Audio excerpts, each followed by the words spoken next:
Good evening, everybody. Welcome to the July 14th edition of Courtside with Coach Crist. I'm Greg Crist. That's Dave Gorby. He is back in action tonight. Skipped out on us there last week, but he is back tonight. Gorb, welcome back, buddy.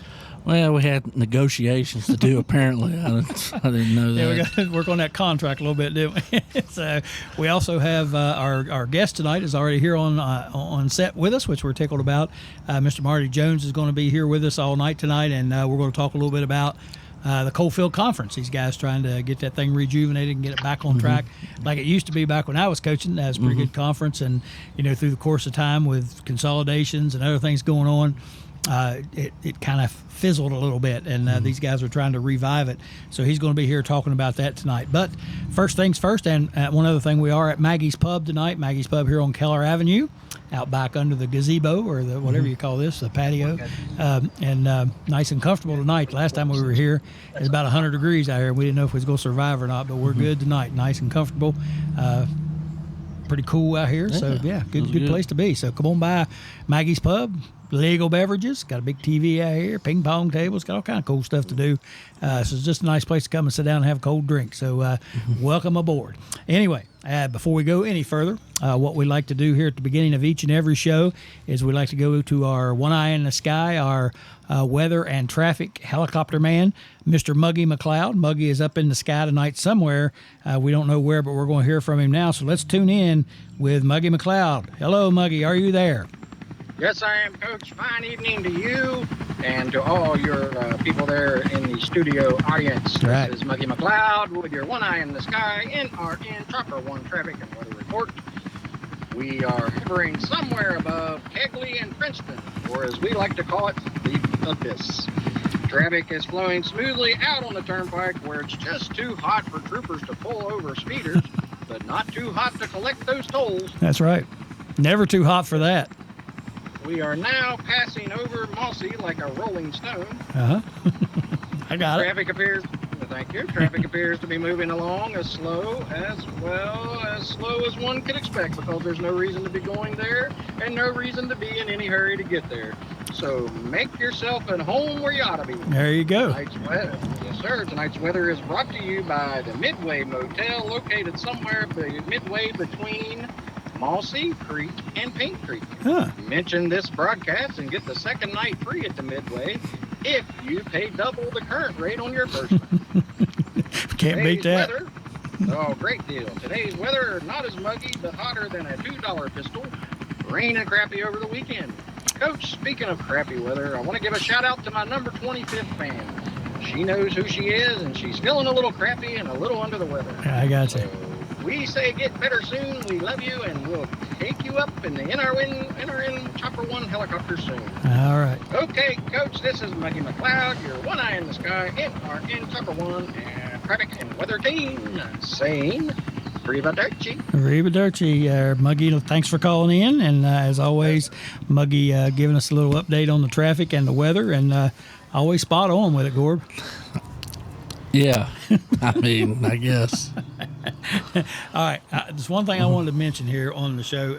I heard on the radio today, and I don't know names, but I heard, and this, we've been talking about baseball here for a couple of weeks, about the things that have happened in the game of baseball that rarely happen, that you think probably happened before, and then other things that you think has happened a lot, but rarely happens. Heard on the radio today, and I think Pittsburgh was playing the game, and the guy at bat, they said when you can run the bases so fast, you're considered to be an elite runner with your speed. You have elite speed. So this guy at bat, and I forget what it was, but it's pretty fast from home to first or whatever. This guy has elite speed. So he hits one into right field, line drive into right field. The right fielder threw him out at first base, and he threw the ball 98 miles per hour from the outfield to first. And they said it was the fastest throw from a position player in the history of baseball. Since they've been keeping that. Oh, okay. I was about to say, how do they? Yeah, since they track that. Yeah, okay. 98 miles an hour. Can you imagine?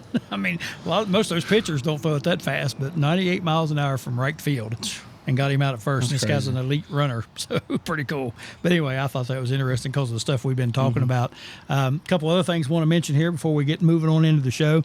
I will be at Epling Stadium tomorrow night. Uh-oh. I'll be joining Gary Griffith for the play-by-play of the Miners game. They're playing a doubleheader. Not sure who they're playing, but I guess I'll find out when I get there. But Gary's been after me to come over and do a collar with him, and he does all their play-by-play. Okay. And they're on the road right now and coming back to Beckley tomorrow, and they're playing a doubleheader tomorrow. So I'll be on. I probably won't make the first game because I get off. Right. It starts at 5. I get off work at 5. Yeah. So I'm probably going to go have some dinner and relax a little bit, then go in. The second game. Yeah. So I want to let everybody know they can tune in. I think WJLS, I think, is who plays the games, 560 AM. The AM Yep. station. Okay. And I think they do the FM as well now. I think it's like 104.1 or something. Yeah, there's another it's station. a sister station or something like that, so right? you can get it on the FM station too. Yeah. So if you want to tune in and listen to the Miners, I'm not sure why you'd want to, but you can always tune in and listen to me and Gary anyway. And but yeah, it's fun. I used to. I had to correct him the other night. He texted me. I was on the way home from Charleston, me and Sammy, and he texted me and said, "Turn the radio on to the game. I'm gonna plug you coming over Friday." I'm like, okay. So he starts talking about it, and he gets interrupted by a couple of hits and this and that, and then third out's made, so he has to go to commercial, and I'm trying to listen. Got the AM radio on, cracking, Sammy fussing. So he finally gets to it and says, "Yeah, Greg Crist going to join me tomorrow night. He knows plenty about the Miners." He said he worked over here for about 6.5, 7 years as the scoreboard operator, and I'm like, really? Scoreboard operator? I mean, He said, no, maybe he was the official scorer. I'm sure he'll correct me, and I just texted him and said, I mean, if you want to bump Randy Day out of the Oak Hill position, wow. No, that's okay. I kept the scoreboard over one time in 6.5 years. I was the official scorer. I didn't keep the scoreboard. Yeah, yes. And then he says, and he has his own talk show. It's called Coach's Corner. I'm like, no, Gary, that was 3 years ago when we were on the radio. We don't do that anymore. Yeah. So I had to correct him twice. So I'll be giving it to him tomorrow when we get on the. That's all right. Of course, he threatened to have me on, but turn my microphone off. Then me not know it. So, but I think I probably figured that out. But anyway, also tonight we'll be joined again by Dr. Crist with our house call with Dr. Crist down in Alabama, and not going to do much psychology, I don't think, tonight. He's going to be talking about they got. And I forget what it's called. I think it's the World Games or something that's going on down in Birmingham. And it's all these sports that don't make the Olympic cut. Okay. So it's crazy sports, Okay. I don't know what they are, but anyway. Is he going to them? Well, he was supposed to go today, and he was going to call from there and tell us about it. It's just like that football league. Right in his back door. He don't go to goes to Maui for 3 months. Yeah, and then to Spain. So now, yeah. So I texted him. I said, "Are you going to tell us about one of the sports?" He said, "Well, we didn't get to go today, but he said I'll talk about those anyway." So he's going to talk about those. Not Olympic sports. So we'll get that on too. We'll also have our Athlete of the Week. Last week's Athlete of the Week was a brother duo, a little biased here. We picked Brock and Saul Crist. Brock Crist was an academic All-American golfer at U Pike, and he was named to several other things as a golfer there. Man, we're staying on these golfers. Oh, right yeah. And then his brother signed his letter of intent to go to U Pike to play golf.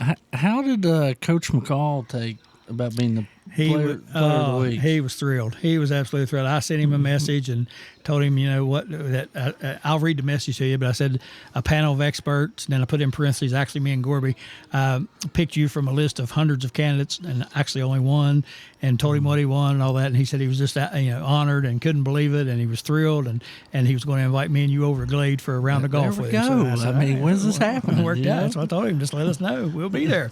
So anyway, then here shortly, of course, we've got Marty Jones with us, and we're going to talk about the Coalfield Conference a little bit. See what's going on with that, and in hopes that they can get that thing revived and get it going.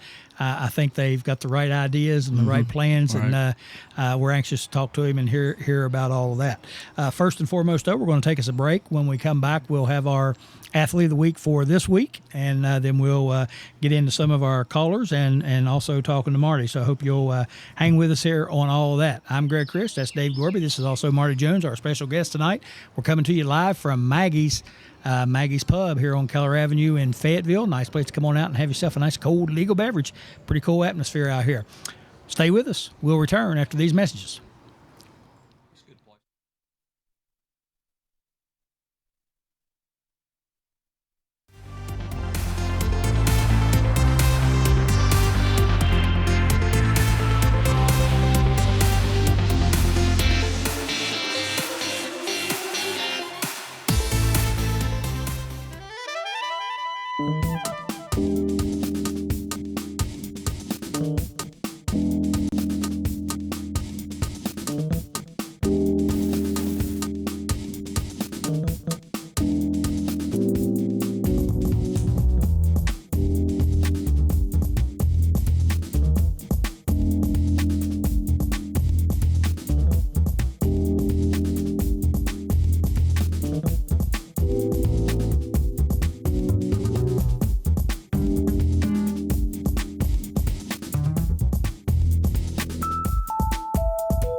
Welcome back to Courtside with Coach Crist. I'm Greg Crist. Dave Gorby, Marty Jones here with us tonight from Maggie's Pub here on Keller Avenue. And at the point in time now in the show when we announce our Athlete of the Week. Last week, again, it was Brock and Saul Crist, duo Athletes of the Week. Of course, they're my nephews, so I was a little bit biased in that pick. This week's pick, Gorb comes up with this guy. His name is Ben Marsh. Ben is a senior, an incoming senior at Nicholas County High School. Ben shot the low round at the Callaway Tours at Green Hills. He was 1 over par, and he goes again to Nicholas County High School. So congratulations to Ben.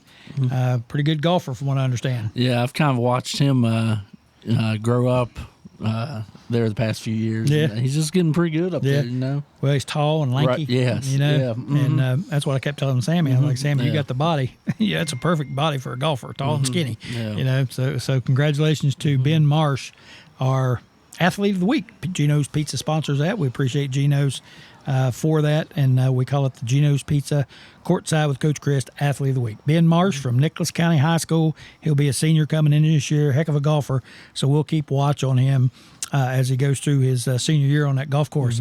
Now, Gorb, normally, never, ever have we gotten political on here, but I know who our caller is going to be this week, and because of that, I went in and I'd seen some things on the news that struck me as really, I wouldn't say it was funny, but it was a little different. And again, I don't like to get into any political stuff on here, but this guy is a Senate candidate. And it's not all political because he was a great football player, college and professional football player down in the state of Georgia. Okay. And this week he's running for Senate, and they asked him a question about air quality in our country and what we needed to do to keep our air clean and all that. And this is what he said. He said, since we don't control the air, our good air decided to float over to China and China's bad air. So when China gets our good air, their bad air got to move. So it moves over to our good airspace. Then now we to clean that back up. That was his quote. So like literally, that was word for word. Okay. So basically, as we say, when our good air floats over and goes over to China, it gets their bad air and it moves that bad air out. The bad air comes over our country. Then we got to straighten that bad air out and get it fixed. So, and that guy's running for Senate. Now, I don't care what your political affiliation is or what your beliefs are.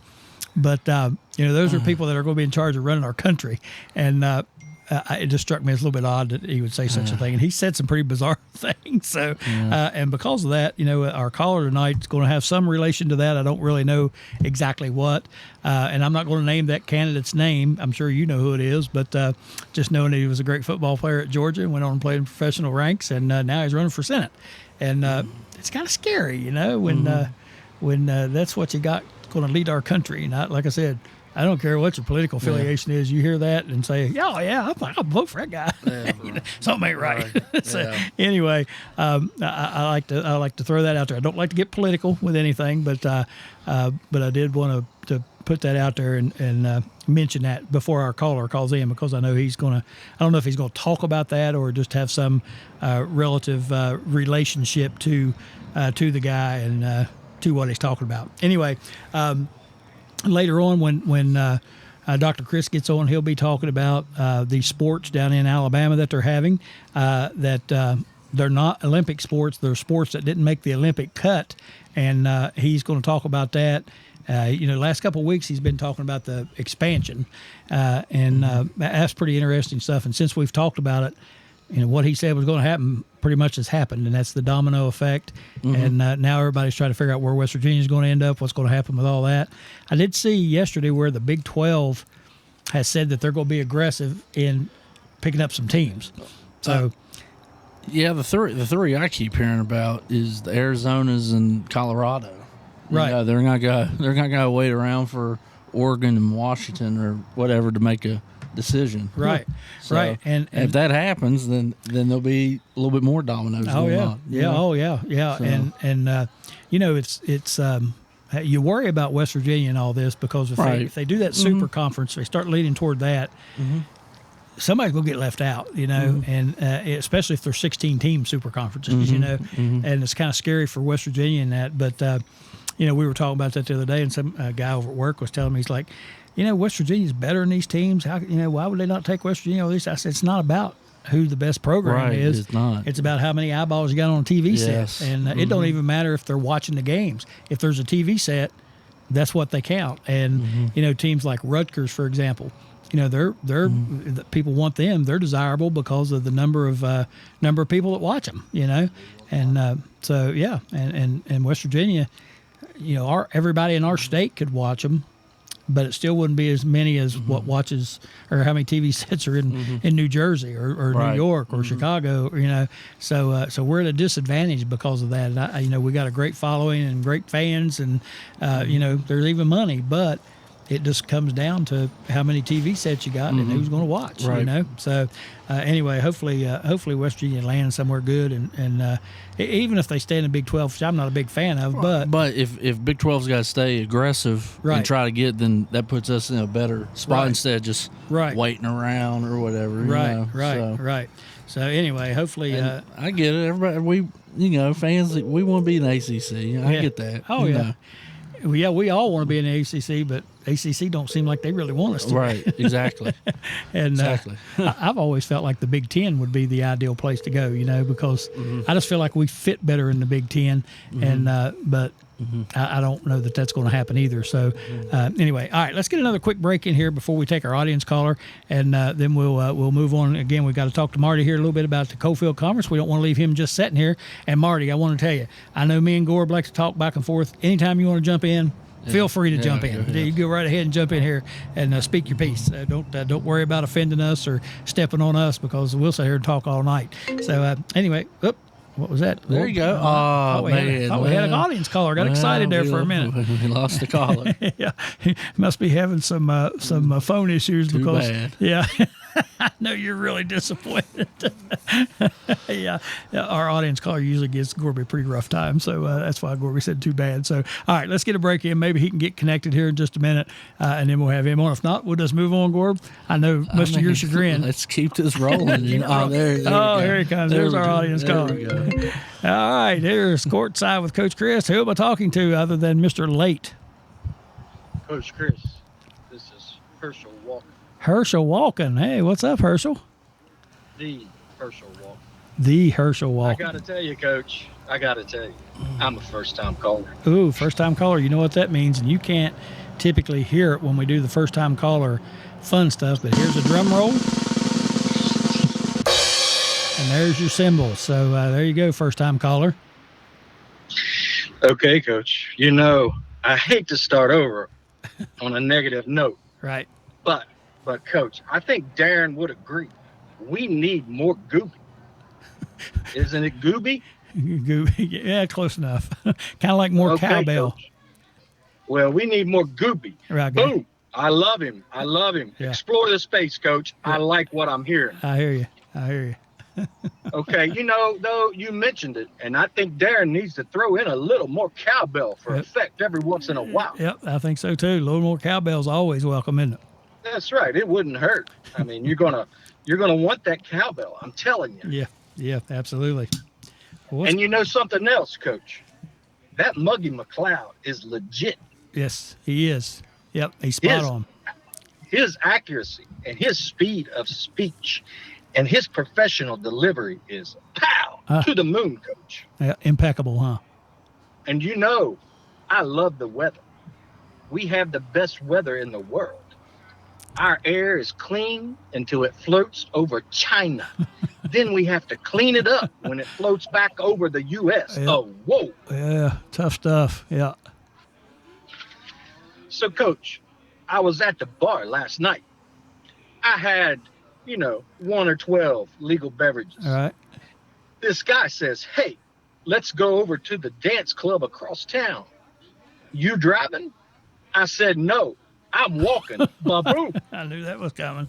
Yep, saw that a mile away, Herschel. So what else is going on? Well, I tell you what, Coach, guess what? What? I got a fever. And the only prescription for that fever is Dr. Crist. So my question tonight is, what about those of us who are lactose intolerant? I'm just kidding. I kid a lot. Yes, you do. So my question is, what about those world games? Right. I mean, they're not the Olympics. They're not even good enough sports to be in the Olympics. Right. And you've got synchronized swimming in the Olympics. Yeah. So there you go. Yeah. Boom. Yeah. What's that say about your sport if synchronized swimming's there and you're not? That's right. Let me tell you guys are fantastic. You've got a good thing going here.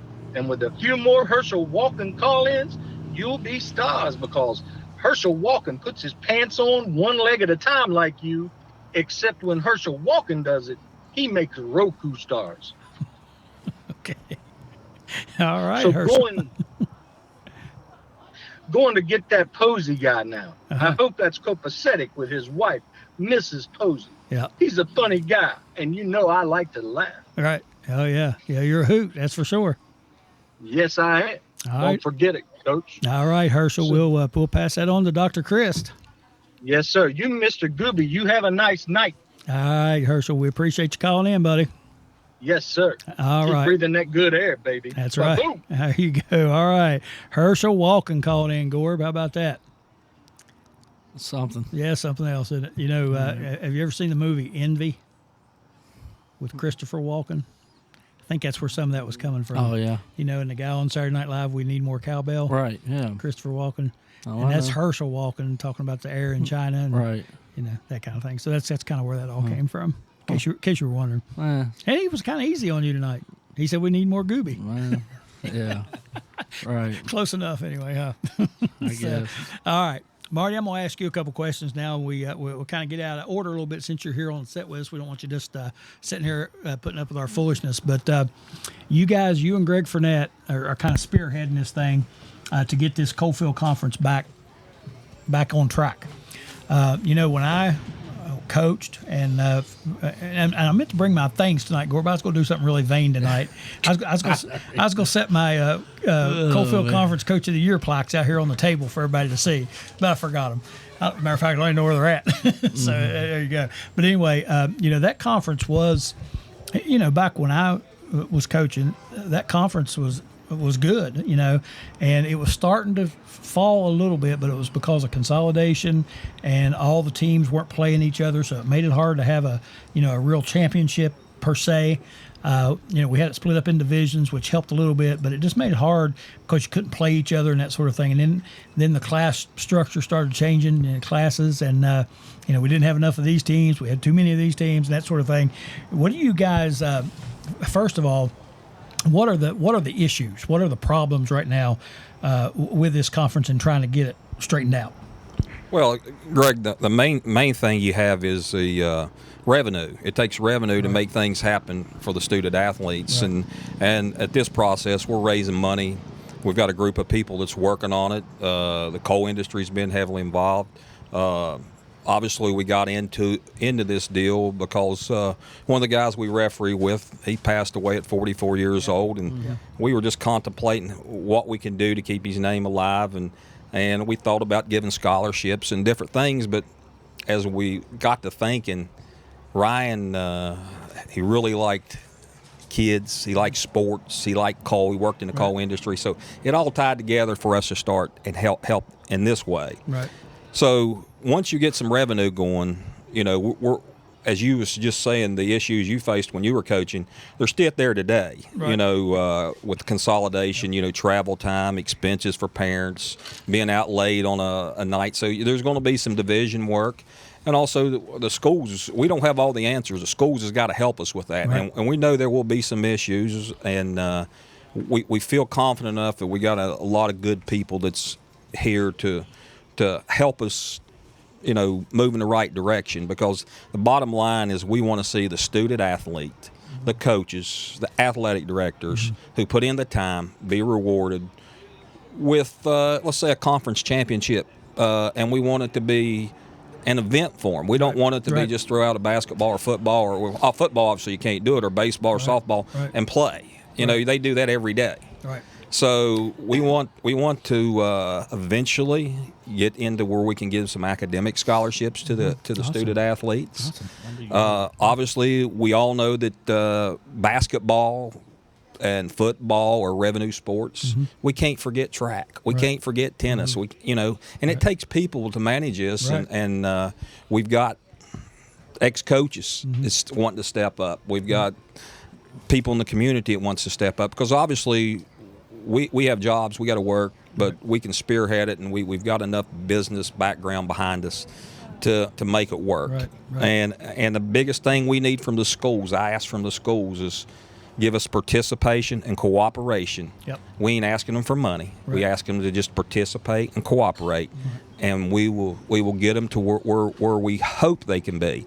And the biggest thing, my biggest goal is, because I'm a goal-oriented person, is in 4 years when Atticus Goodson and Paige Maynard leave college, that they come back, because they were the Impact Athletes of the Year this past year, that they come back and say, I wished it was like that when we played. Then I know we're having success. Right.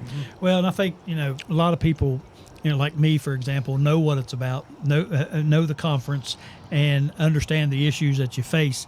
And, of course, everything takes money. I mean, that's just the bottom line. Right. It always takes money to do good things. But, you look at somebody like, and I think about the Ohio, what is the OVAC? Ohio Valley. And also there's another one up there, the Little Kanawha.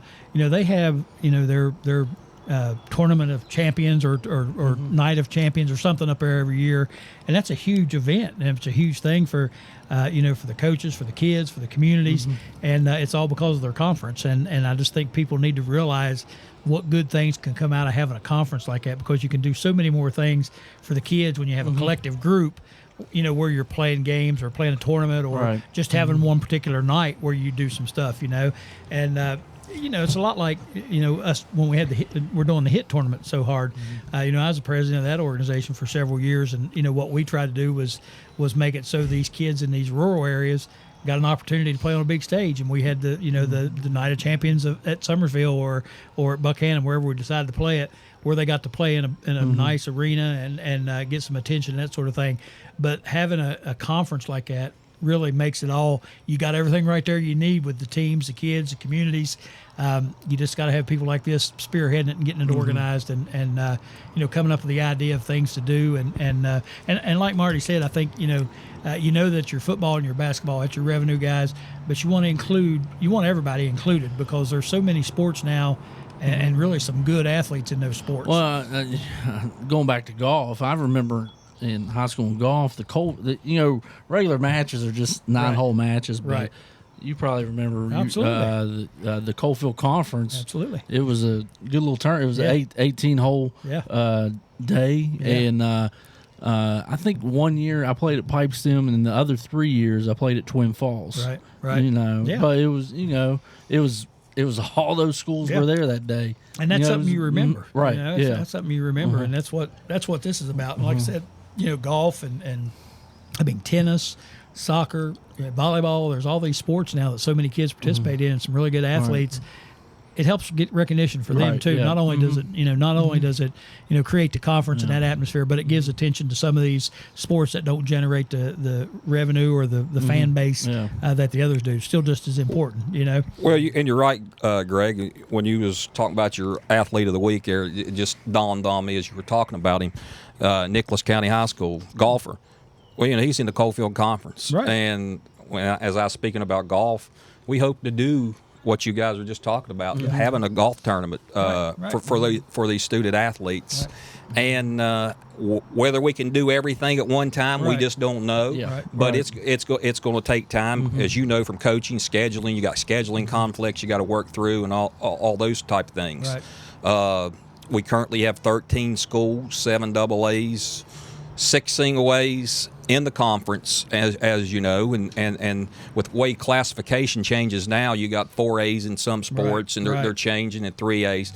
We hoped to have what I want to say is a AAA conference, a division, because it makes sense. You got Oak Hill's committed, Beckley's committed, Greenbrier East is committed, Princeton is pretty close they're committing, and we've got some schools, let me say, north of the toll booth that when you start getting out there, the travel part makes a difference. But we hope to have 3 or 4 schools probably on that end. I can't say they're MSAC schools because we're not going to recruit a school. We don't want that.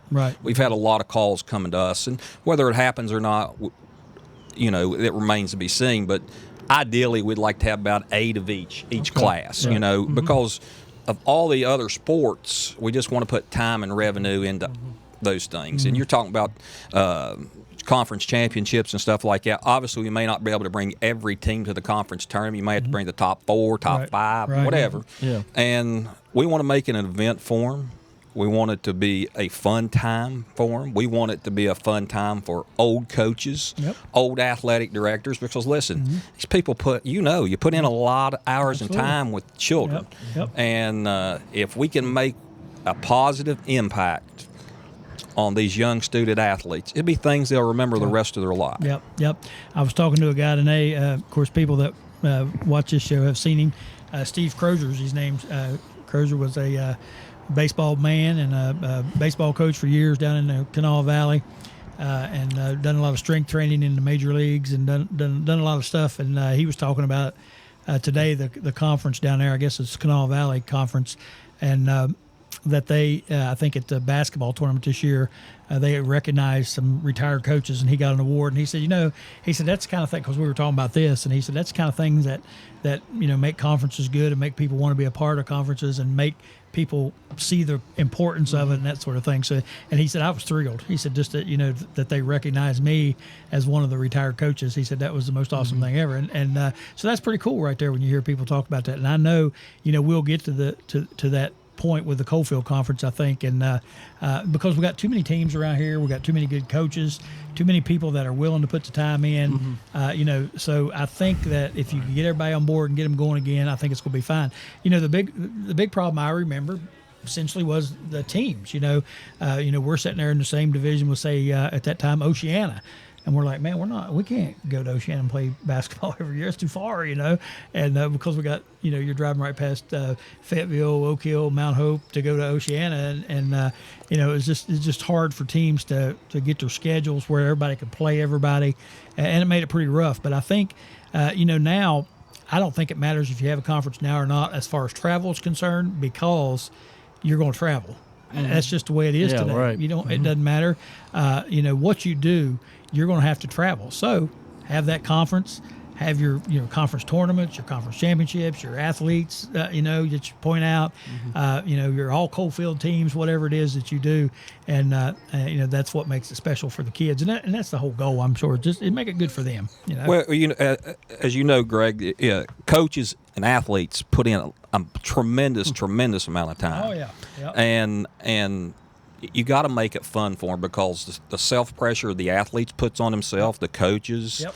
the parents put on their kids, or the parents feel, you just got to make that a fun time for them, because listen, go to the SSAC office in Parkersburg. I wished everybody would. When you look on that wall and you see all the people that's went to the NBA, the NFL, it really opens your eyes.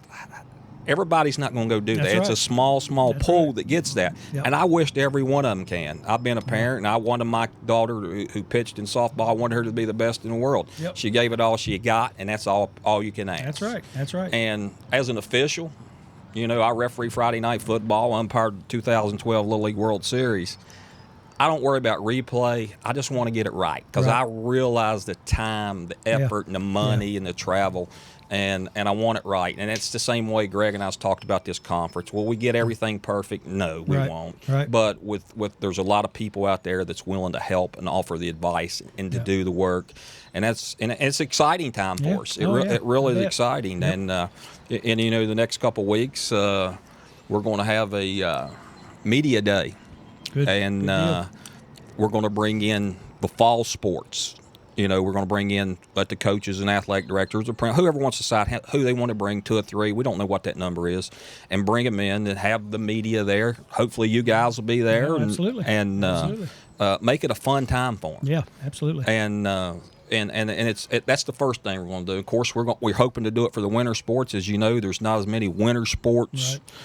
As they are fall sports. Right. So hopefully we can get that set up. You got some security issues we got to think about there, but we'll get that nailed down, and hopefully we'll get up and rolling and get our sleeves rolled up and get to work. Yep, sounds like you're on the right track. And you mentioned wanting to get it right as officials. And I always said I never knew an official that wanted to make a bad call. And that's why I was always so nice to officials, Gord, when I coached. I knew they were doing their best and that didn't want to make mistakes. Yeah, exactly. I never said a word to them. Right. So same way with me, right? Yeah. Well, guys, a piece of advice I got as a young official, and Greg, you know him very well, Coach Knuckles, and he was he had his days with officials, and he told me, he said, Marty, whatever you do, when you lay your head down at night, if you can do that, you got it right. That's right. And that's all I try to do, because I just look at all the time and effort, and I got to give you my very best every night. Yep. And I'm not perfect, but I try to give you my very best every night. I take pride in that. And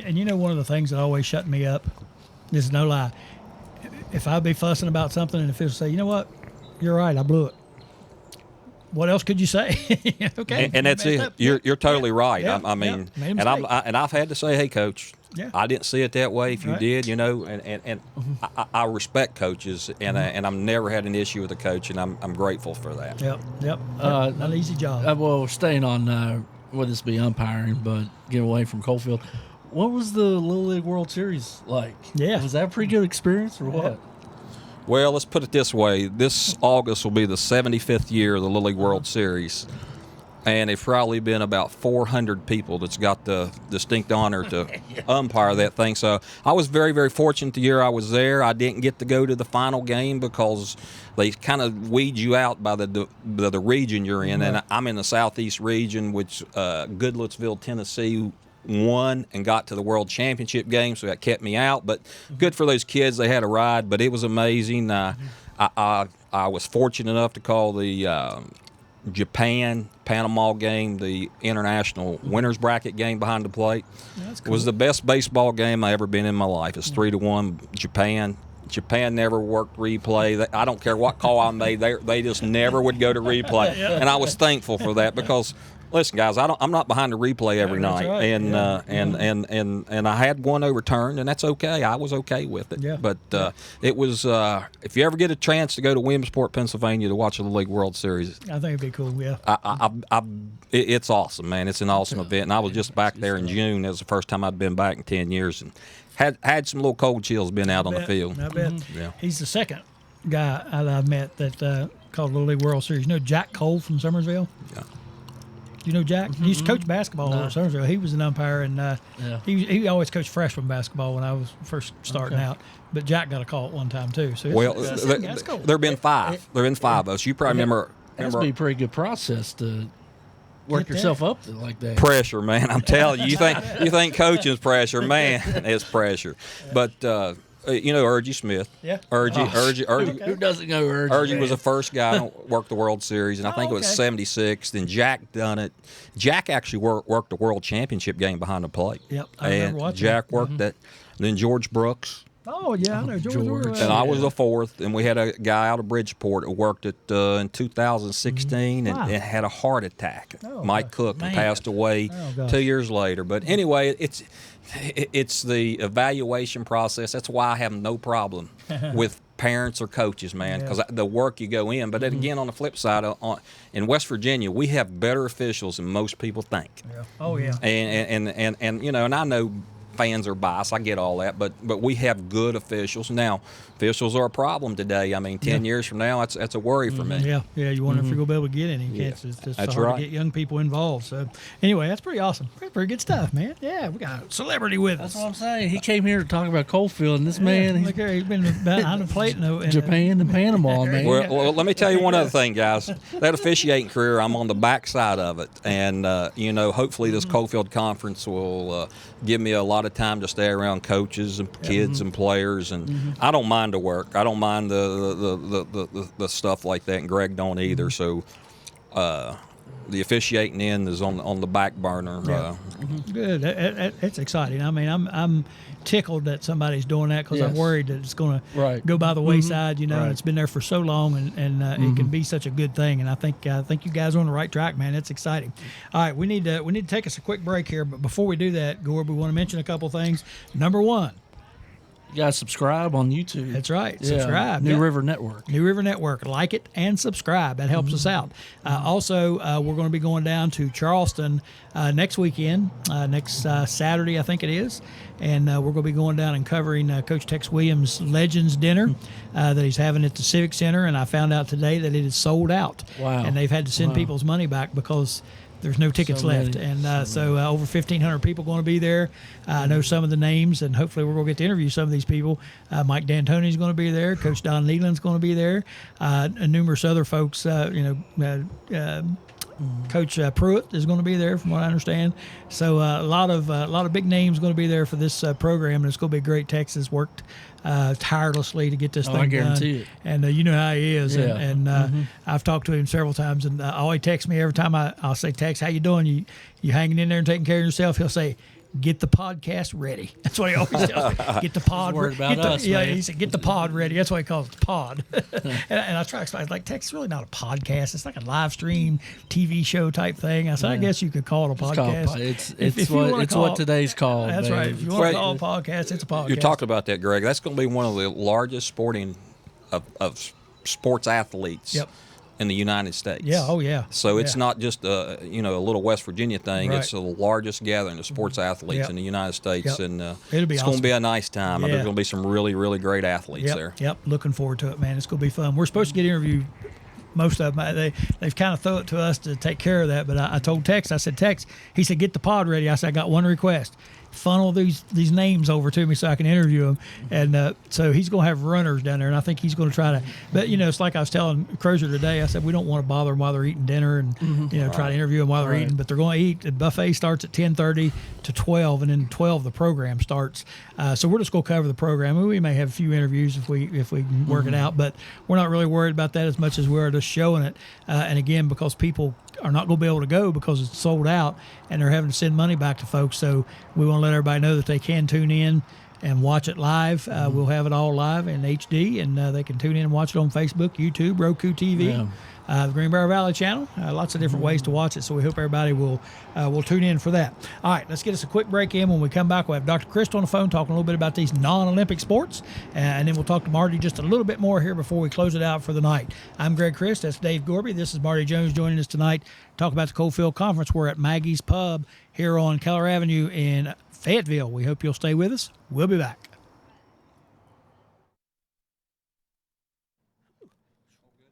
All good, man. Sound good. Doing a good job.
Welcome back to Courtside with Coach Crist, Greg Crist, Dave Gorby, Marty Jones here with us tonight, talking about the Coalfield Conference. And speaking of sports and conferences and Olympics, which we weren't talking about, we have Dr. Crist on with us tonight. You know, last week we talked about him maybe attending some of these outlandish sports that they're having down there in Birmingham and are not Olympic sports. And we had Herschel Walken called in. I don't know if you heard him or not, but he talked about the fact that if synchronized swimming makes it in the Olympics, what's that say about your sport if you didn't make it? Anyway, so you're going to talk about some of these sports that are going on down there in Alabama. Right. So I'd like to also point out to Herschel Walking that American football is not an Olympic sport either. That's right. So what does that say about American football? That's right. Yep. So I think the reason it's not, though, is because it will cause so much confusion, because all these European country stuff, they call soccer football. We call soccer. Yeah. And if we called football and they said American football coming over, we show up with pads and helmets, and they're just going to be out there with shorts and cleats or whatever, shin guards. So they would say you call football soccer. Right. What you call football is something totally different, and they don't know really what that is. They call that what is it, rugby? What's that? That where they have rugby scrums and stuff, tackle each other. Yeah. Mm-hmm. Have you ever watched a rugby match? No, I've watched it on TV. It's awesome. So my son was really into rugby, Yep. and played for a number of years for the Jackson, Mississippi rugby team. Oh, cool. And we also attended. I can't remember how many years ago we went to Chicago, and the Irish team played the New Zealand All Blacks. And we went to Soldier Field to watch this game. You know, the New Zealand All Blacks are the very famous rugby team. And so we got to watch them. It was really, really awesome. It was very awesome. So that's their name, All Blacks? Huh? That's their name, All Blacks? The name is the All Blacks. So they do the haka. Do you know what that is? Oh, that's where they do the chant and they smack themselves in the chest. Exactly. Yeah. It's the war chant that they do prior to the game. Yeah. And I can tell you that was worth the price of admission just to watch them do that. Yeah, that was absolutely amazing. Yeah. So anyway, so yeah, let's talk about some of that. But before I do that, I want to talk a little bit about your. I had a couple comments about your guest, Marty Jones. First of all, I was very impressed when he talked about being an official and saying things like, you know, I'm not perfect and sometimes I make mistakes. And, you know, you and I have talked before about biases in officiating. Right. And how that if you do not recognize that you are mistake prone or that you have certain biases, you're actually more prone to make those mistakes. Right. So it was very refreshing to hear somebody say, yeah, I'm not perfect. I sometimes goof up. That is the kind of official that you can trust. That even though they make a mistake, you know it wasn't intentional. Right.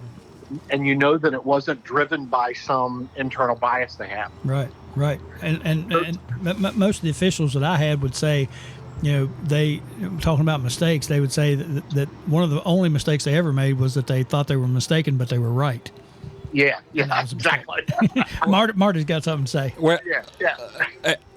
And you're totally right about that, but most people's got to realize that officials are human beings, and they got to live somewhere.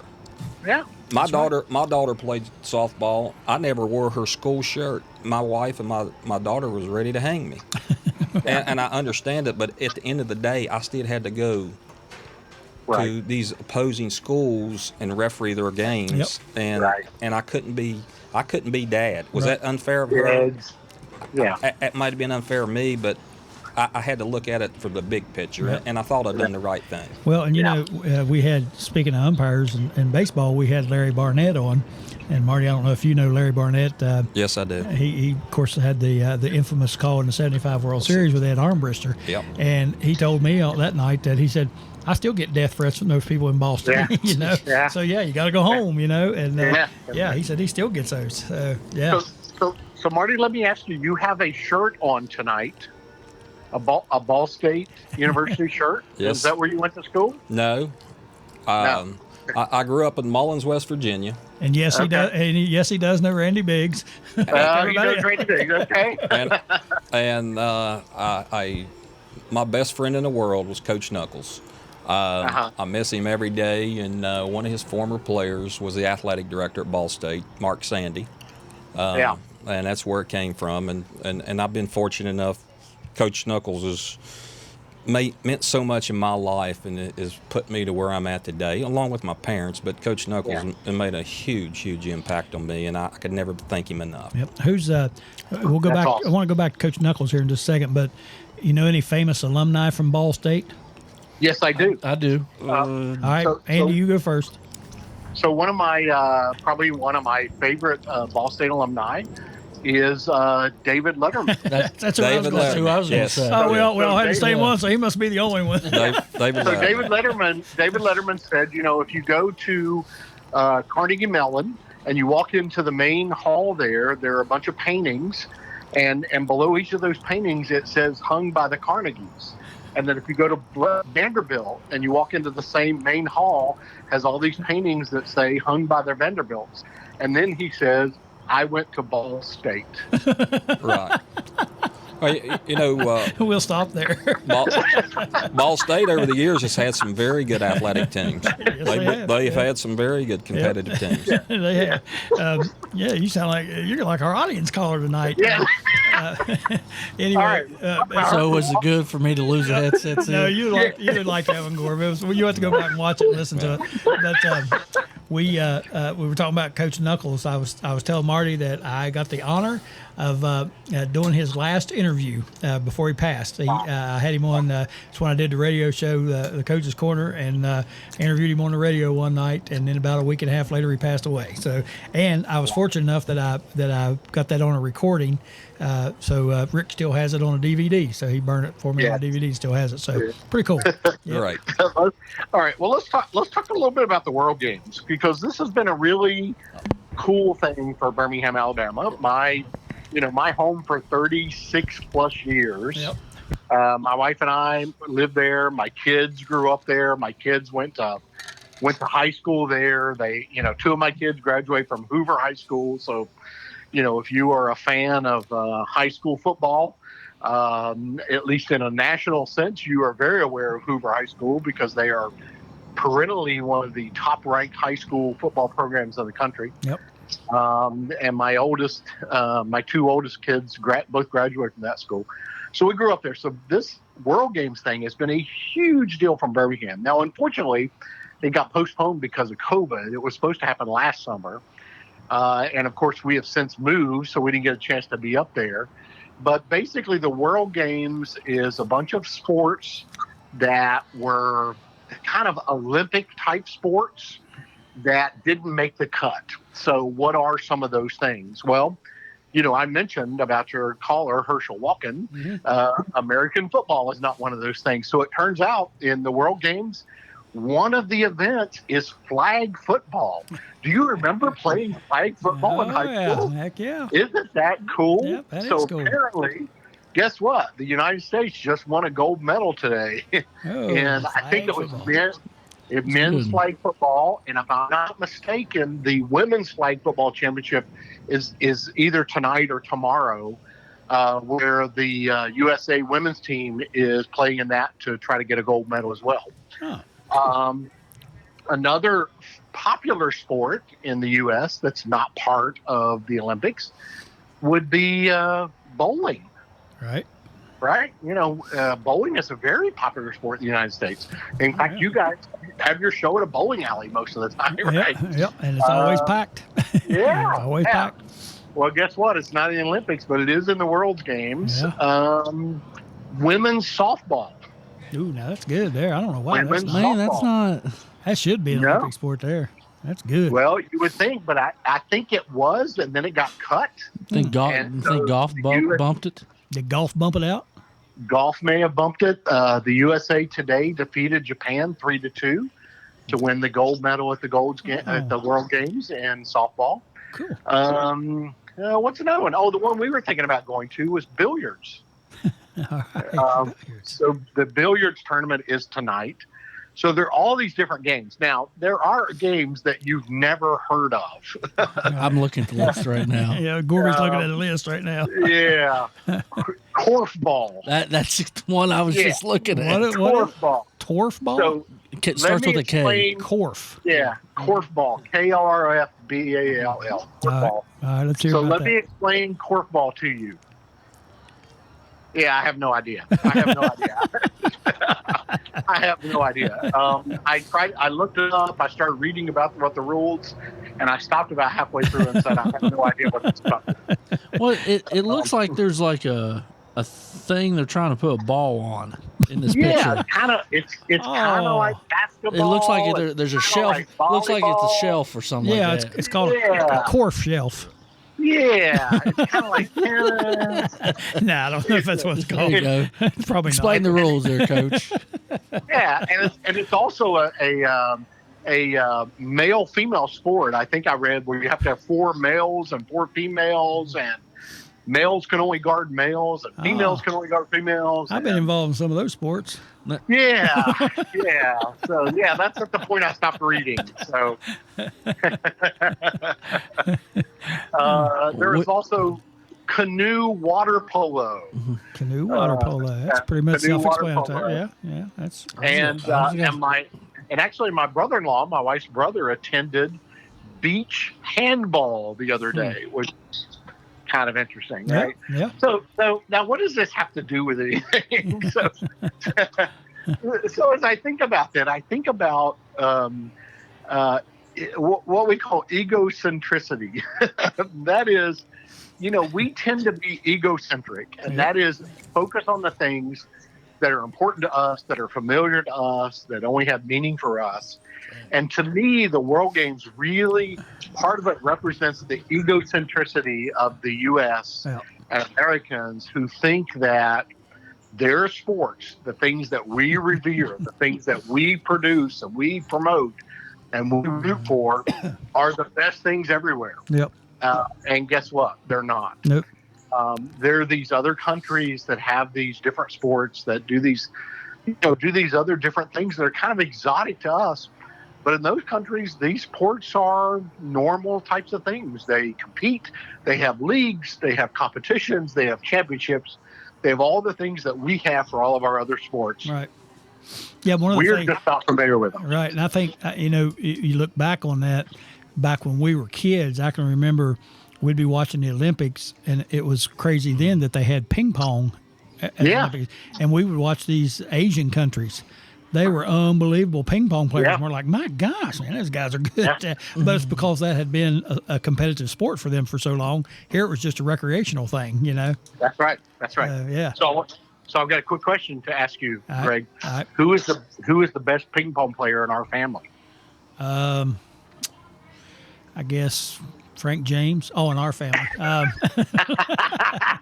I guess it probably would have been you. Yeah. And so, I fancy myself as a pretty good ping pong player.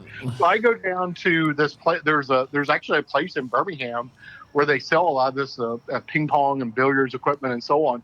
And I go in there and they have this ping pong and they have these tournaments set up. And I'm talking to the guy and I said, "Oh, this is really cool." He said, "Here, come on and start playing." And I start playing this guy and he kicked my rear end. I'm telling you, he embarrassed me. It's got that family Crist tournament now. He goes, "Don't feel bad. I played on the U.S. Olympic ping pong team." Oh my gosh! Yeah. Well, I had a phys ed teacher in college who could play ping pong and badminton, and he told us at the beginning of the semester, anybody who can beat him in ping pong, badminton, or where you going to racquetball. Anybody could beat him in any of those three sports. Got an A for the class, and you didn't have to come to class anymore, dude. Wow. He and if you called it a birdie, he would shun you because it was a shuttlecock. But that dude could play all three of those sports like nobody had ever seen before. I mean, you'd hit the shuttlecock over to him, and he'd blast it, and it would like be stuck in your ear because you couldn't see it. I mean, he was just that good. So needless to say, nobody beat him, and everybody tried him the first day, and nobody come close. So some people do that stuff. His name was Ollie Popmeyer. Wow, you just triggered a memory. When I was a freshman in college, I took a phys ed class in billiards. So we would go play pool, and where we went to play pool, there was also a ping pong table, and the guy who taught the class was a ping pong player. And he did the same thing. He said, "If you can beat me in ping pong, you'll get an A in the class." Cool. Guess who got an A? No way. He got A because he went every day. His name, that teacher's name wasn't Ollie Popmeyer. I'll tell you that right now. That wasn't his name, but I beat him, and I got an A in that class. All right, so my wife has told me my head is too big to walk through the living room anymore. There you go. So, all right, I want to tell you one more thing before you go. Just go back to that ping pong shop or whatever. There you go. Yeah, he'll get your head shrunk down. Yeah. We were talking about Coach Knuckles and Randy Biggs. The night I interviewed Coach Knuckles, of course, I said the same thing to him, and I said to Marty, "You know Randy Biggs?" "Oh, yeah, I know Randy." So I said, "Well, tell us about Randy." And Randy was listening that night. I said, "Tell us about Randy's basketball time there with you." He said, "I'll tell you about old Randy." He said, he played in our little league and said he was a pretty good little player. But he said, that Randy just never got any better. He said he stayed about the same from little league right on up. He said he was a good boy, though. Now, he worked hard and tried. All right. So I gotta say one more thing, and then I'll get off. And I'm gonna apologize ahead of time because you said you try not to be political in this show. Okay. So I'm gonna say something a little political, and I hope that it doesn't offend anybody. All right. But our mother was blessed with 10 grandchildren. Yep. And 1 great-grandchild. Yep. And 8 of those grandchildren and the 1 great-grandchild were boys. Yep. She had 2 granddaughters. Yep. And they are my kids. Yep. That's right. That's and right. I am livid. I am livid. I am livid to what the Supreme Court just said about my girls. Yep. It's awful, isn't it? It is absolutely awful. It's awful. And I don't care It's again. awful. Yep. And I don't care again who, what people's political affiliations are or anything like that. But it comes down to human rights and being people and having, the control and the decisions about yourself. That's right. That should not be controlled by a bunch of old white men. That's right. Old white men. Yep. Old wealthy white men. Yep. Have no right to tell my girl That's right. how they could live. That's exactly right. And I agree with you. And I don't think that's political. I think that's human. It's being reasonable and logical and compassionate and that kind of thing. So it's not really political. Yep, you're right. Yeah. So, and we agree with you 100%. I guarantee you that. I have boys. for getting political. That's all right. But I have been all day. I've been just torn up about all this. Oh yeah, it's awful. Yep, it's unbelievable. It's tearing me up. It feels like we've gone backwards in this country 50 years. We have gone backwards. And we have gone backwards. So, but anyway, I always found it amazing that for most things, some people don't want the government involved, but when it comes to your decisions and your body, then they want the government involved in all of it. That's right. That's right. So hypocritical. So that's right. All right, man. Well, we appreciate it and good stuff, and it was fun to talk to you, and it was fun to get serious occasionally. All right. We don't do that very often. Man. All right, buddy. Yeah, we don't. All right. Love you, and we will talk to you soon. Love you too. All right. Bye-bye. Bye-bye. Dr. Crist, getting a little fired up there. Yeah, a little bit. That's all right. Yeah, he has girls, so I can't imagine. I mean, I've thanked my lucky stars many times that I have boys, and I know raising girls in this day and time is tough, and I'm honestly thankful I didn't have to do it. I know you're sitting there thinking, well, I did. You did. Yeah, you did it. Yeah. So, and of course, if I'd had a girl, it'd have been great. I'd been fine with it. But just especially in today's times, it's just. I mean, it's hard having raising any kids today. I mean, there's so much bad stuff going on in the world, but yeah, I feel him right there. I agree 100% with him. Marty, a couple more things here before we get off the air. You were talking about some of the schools. What are the number of schools that you have right now committed fully? We've got the current number of 13 is existing schools, 6 single A's, 7 double A's. Okay. Then you've got 4 triple A's. It's pretty much committed, and like I said, there's 3 or 4 north of Lamar at Toll Booth that's interested that could be in a division down there. Right. So are you going to, like Oak Hill, for example? They're 4A in basketball, 3A in football. You know what I mean? That's got to call. That's going to at some point. That's going to be that could be a problem. But keep in mind, as a conference, we may not have to play by the classification. We might classify them as small school, medium school, large school. We may do some of that, but that is certainly a problem because, quite honestly, I've grew up here and I don't know who's AAA, AA, or what in basketball no more, and I used to know all that. Yeah, and I try my best to keep up with it. And you take like Midland Trail for example. They were classified as single A, right, and then bumped up to AA in basketball. Yeah. So they're playing AA in basketball, single A in football. So it gets real triple A, right? Triple A in basketball. Triple A in basketball. Right. Yeah. So it gets hard to it's hard to keep track of. That's why we thought about classifying them that way. Yeah. But you may have a current, as you and I know them, a AA that may be playing a triple A to balance out the conference. Right. You know what I mean? Right. We could have that. And I think around here too. I mean, you take Oak Hill for example. I mean, when you look at 4A schools. I know Oak Hill's got a bigger population than the other schools around here, but are they really a 4A school? I mean, when you look at who's in that 4A, Morgantown, University High, and those type of teams, they're not a 4A team in my mind. You know what I'm saying? Mm-hmm. And just because, obviously what happened, you had school closures, they got more kids that put them over the hump, but it's not like they got 300 athletes. You know what I'm saying? So, you're totally right, Coach. What you're saying, and we tossed this around is Shady's playing AAA in basketball, and they're playing AA in the other things. Right. And what I do know is going to happen is this more classification is going to expand in other sports. It's coming. Yeah. Don't know when, but it's coming in the next few years. Right. So so that's why we've tossed around the idea that we may put them playing this or that, But we're not going to stick a Midland Trail against a Beckley. Right. It don't make sense. Yeah. It's not fair to either school. And you all can sit down and with the coaches, I'm sure, and work all that out, because I know as a coach, there were times at Midland Trail where I would have said, we'll play AA, you know what I mean? Then there were other times where hey, I don't know if we're good enough to even play single A. So the coaches know, and this it could even be something that changes from every 5 years. I'm glad you brought that up because that's something we're hoping to do. I don't know that it'll be a coach, but we hope to have one representative from each school to give us the goods and the bads. Yeah, here's what we need. We may not be able to please everybody, but we're there to listen. Right, here's where we're at. Yes. Yeah. Well, and you mentioned that and you talk about Midland Trail, and I know this was brought up.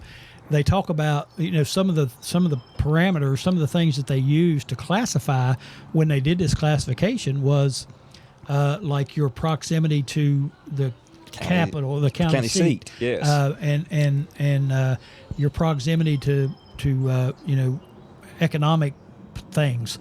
And you look over at Heiko, and like Curtis Miller said, we got a Dollar General. That's right. That's about it. And he said we're not as close to the county seat as if you go down to Chimney Corner, for example, you're not very close to the county seat down there in Chimney Corner or down in Golly Bridge. That's correct.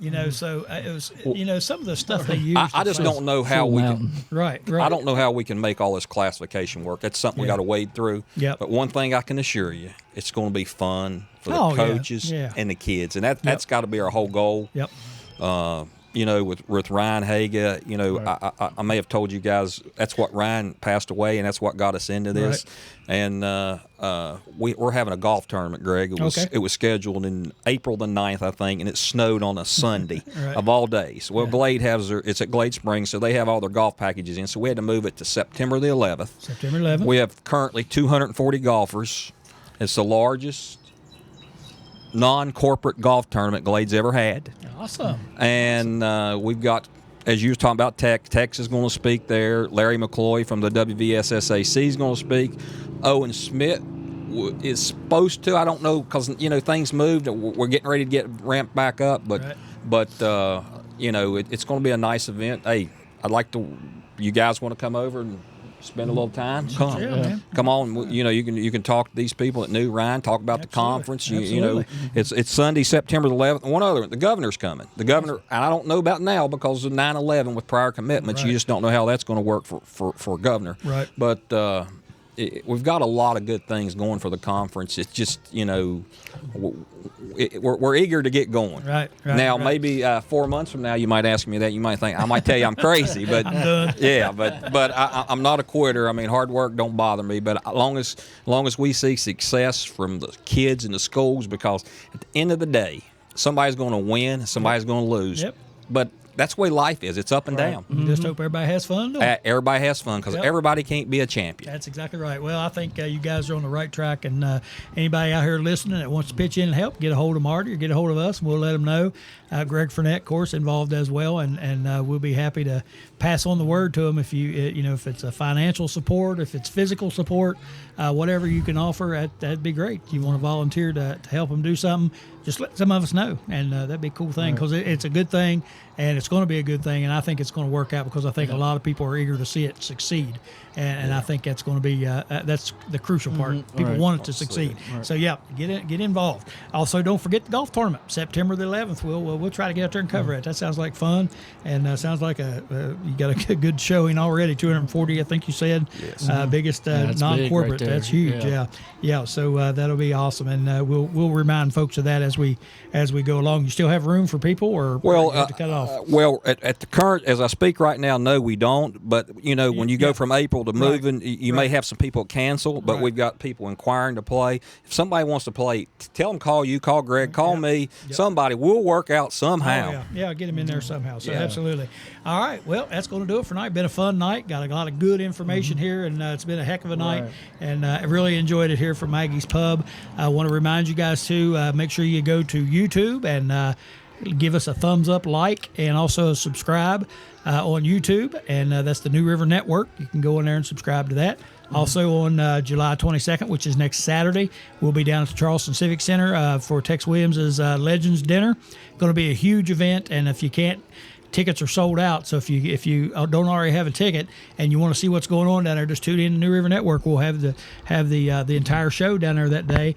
Hopefully, Gorby will let us eat while we're down there. So you said buffet, didn't you? Yeah. They better. This will be like the Clumps coming to a buffet. Me and you show up. So anyway, you can tune in and watch Texas Legends Dinner down there on the 22nd, starting at about 10 o'clock, 10:15 is when we'll get on the air. So you want to make sure you tune into that. Appreciate everybody tonight. Marty, we appreciate you taking the time to come by and talk to us a little bit. We'll have you back again, see how things are progressing as time goes on. We appreciate you. Thanks, guys. I appreciate it. All right, no problem. All right, that's going to do it for another Courtside with Coach Crist show. I'm Greg Crist. That's Dave Gorby. Marty Jones joining us tonight talking about the Coalfield Conference. We appreciate our special callers and, of course, Dr. Crist for taking care of their part of the show. We look forward to coming to you again next week. Gorb, have a good weekend, brother. Yeah, it's going to be a good weekend. I think it is. And I told you about the group I'm playing with. Yes, you did. So I got the Mountain State Golf Classic people, go. And he's edging for another Athlete of the Week. Yeah, I know. I'm in the marquee group, I think, though. So sounds like it. Jim Nance and Nick Faldo's going to be talking about my swing. Oh, yes, they are. Playing with Todd Duncan and Davy Jude. So we'll see how that goes. They'll be breaking it down. All right. We're anxious to hear how that goes. Yeah. All right. Appreciate you watching, everybody. Good night.